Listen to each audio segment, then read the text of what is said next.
Paano nga ba makatipid sa konsumo ng kuryente habang gumagamit ng aircon? Parang ang labo mga ka-repairman, no? Paano ka makatipid ng konsumo habang ginagamit yung aircon? So ganito po, no? Ito po yung tinatawag na thermostat. Ito po yung tinatawag na fan and cooling selector. Ito po siya, no? So ibig sabihin nakakuling na siya. Yun, lumalamig na, no? So ito po tayo, yung tinatawag na thermostat.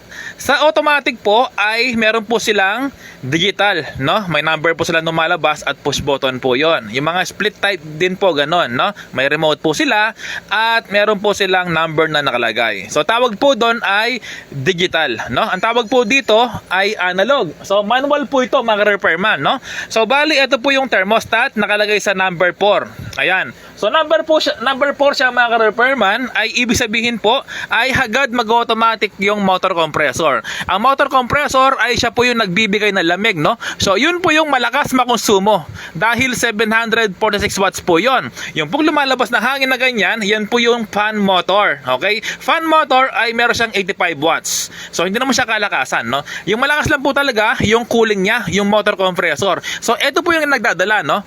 Ito pong thermostat, kapag po pinihit nyo ng sagad na number 10, ayan, number 10 na po yan, sagad na, no?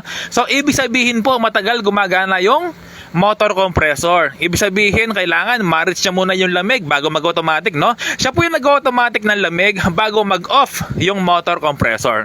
Okay, yun naman na automatic, yung mga digital, yung mga may numero po, no? Or yung mga di-remote, yun po ay kabaliktaran ng thermostat.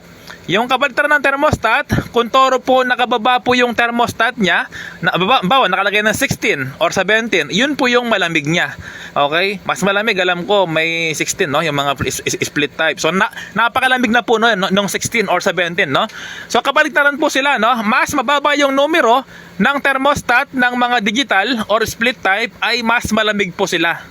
Okay, mas mataas yung numero ng split type sa thermostat ay hindi siya ganong malamig kapag ganon, no? So kabaliktaran po ang ibig kong sabihin. Okay? Ito na pong manual, kabaliktaran, no? Itong manual, mas mataas na number, mas malamig.